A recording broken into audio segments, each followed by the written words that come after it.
Ecosystem को चेतावनी देता हूं। मैं इस इकोसिस्टम को चेताना चाहता हूं।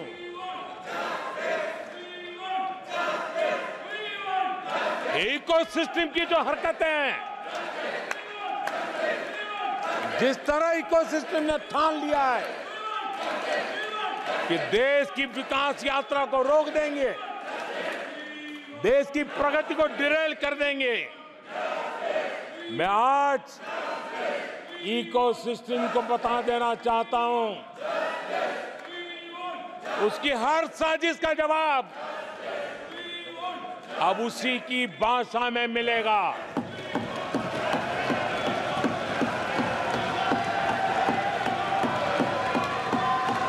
यह देश विरोधी साजिशों को कभी भी स्वीकार नहीं करेगा।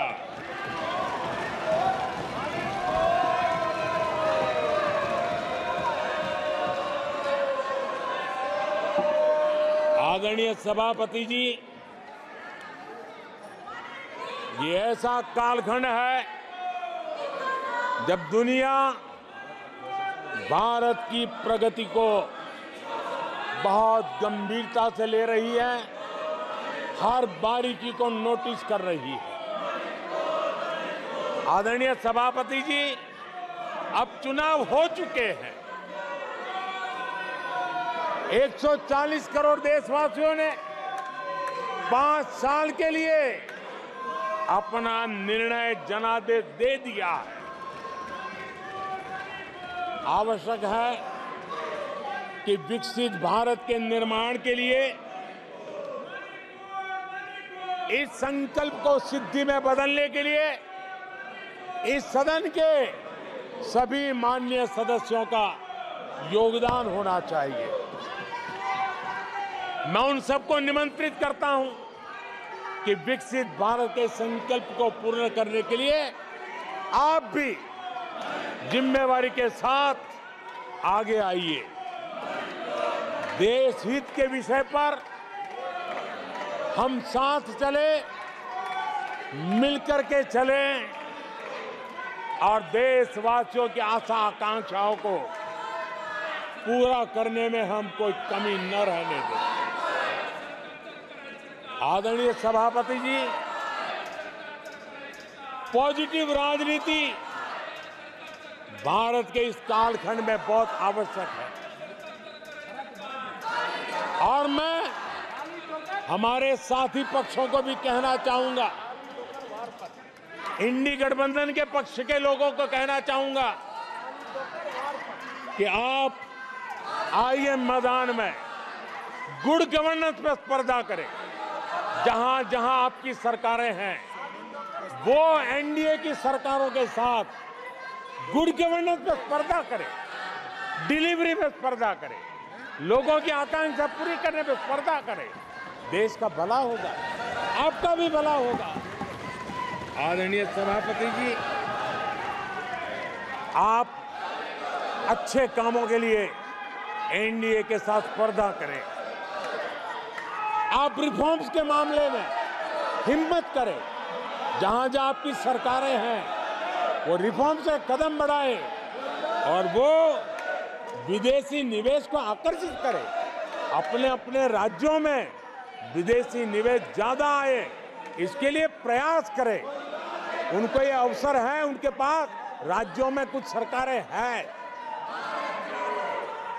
और इसके लिए वो भाजपा की सरकारों से स्पर्धा करें, एनडीए की सरकारों से स्पर्धा करें, सकारात्मक स्पर्धा करें।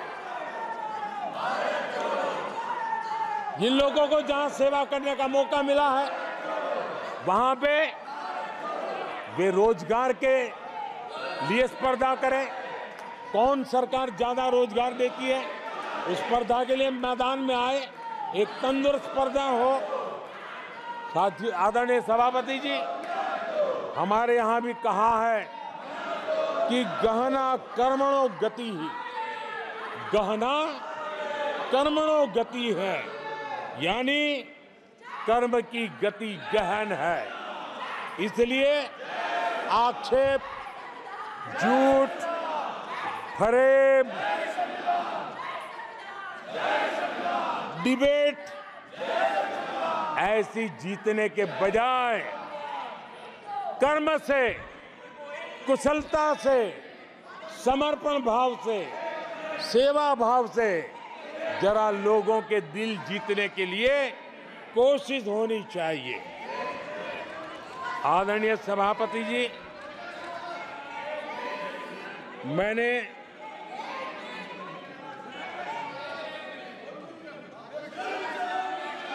आदरणीय सभापति जी, इस समय चर्चा के बीच अभी मुझे एक दुखद खबर भी दी गई है। यूपी के हाथरस में जो भगदड़ हुई, उसमें अनेकों लोगों की दुखद मृत्यु होने की जानकारी आ रही है। जिन लोगों की इस हादसे में जान गई है, मैं उनके प्रति अपनी संवेदना व्यक्त करता हूं। मैं सभी घायलों के जल्द से जल्द ठीक होने की कामना करता हूं। राज्य सरकार की देखरेख में प्रशासन राहत और बचाव कार्य में जुटा हुआ है। केंद्र सरकार के वरिष्ठ उत्तर प्रदेश सरकार के लगातार संपर्क में है। मैं इस सदन के माध्यम से सभी को यह भरोसा देता हूं कि पीड़ितों की हर तरह से मदद की जाएगी। आदरणीय सभापति जी, आज एक लंबी चर्चा, और आपने देखा है, मैं पहली बार लोकसभा में प्रधानमंत्री के रूप में यहाँ सेवा के लिए आप लोगों ने अवसर दिया, तब भी मुझे ऐसा ही मुकाबला करना पड़ा था। 2019 में भी मुझे ऐसा ही मुकाबला करना पड़ा। मुझे राज्यसभा में भी ऐसा ही मुकाबला करना पड़ा, और इसलिए अब तो ये भी बड़ा मजबूत हो गया है। मेरा हौसला भी मजबूत है, मेरी आवाज भी मजबूत है, और मेरे संकल्प भी मजबूत है। आदरणीय सभापति जी, ये कितनी ही संख्या का दावा क्यों न करते हो, 2014 में जब हम आए राज्यसभा में हमारी ताकत बहुत कम थी, और चेयर का भी जरा झुकाव दूसरी तरफ था, लेकिन सीना तान करके देश की सेवा करने के संकल्प से हम डिगे नहीं। मैं देशवासियों को कहना चाहता हूं, आपने जो फैसला सुनाया है, आपने हमें सेवा करने का जो आदेश दिया है, ऐसी किसी रुकावटों से न मोदी डरने वाला है, न ये सरकार डरने वाली है। जिन संकल्पों को लेकर के हम चले हैं, उन संकल्पों को पूरा करके रहेंगे। आदरणीय सभापति जी, जो नए सांसद चुन के आए हैं, उनको मैं विशेष रूप से शुभकामनाएं देता हूं। आदरणीय सभापति जी, मैं मानता हूं कि बहुत कुछ सीखेंगे, समझेंगे, और देश की लोगों की नजरों से गिरते हुए बचने का प्रयास भी करेंगे। इसलिए मैं उनको भी परमात्मा कुछ सद्बुद्धि दे, मैं बालक बुद्धि को भी सद्बुद्धि दे, इस अपेक्षा के साथ आदरणीय राष्ट्रपति महोदया का जो उद्बोधन है, उसके प्रति हृदय से आभार व्यक्त करता हूं। और आपको भी अध्यक्ष जी, आपने मुझे समय दिया, विस्तार से मुझे बात बताने का मौका दिया, और किसी का कोलाहल सत्य की आवाज को दबा नहीं सकता।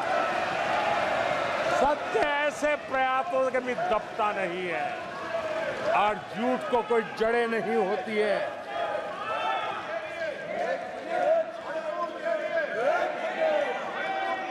आदरणीय सभापति जी,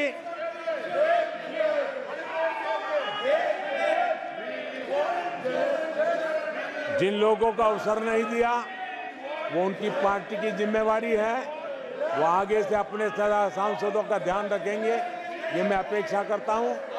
आदरणीय सभापति जी, मैं इस सदन का भी धन्यवाद करते हुए, मुझे बहुत आनंद आया, आज बहुत आनंद आया। सत्य की ताकत क्या होती है वो आज मैंने जी करके देखा है। सत्य का सामर्थ्य क्या होता है उसको मैंने आज उसका साक्षात्कार किया। और इसलिए सभापति जी, मैं आपका हृदय से आभार व्यक्त करता हूं। बहुत बहुत धन्यवाद।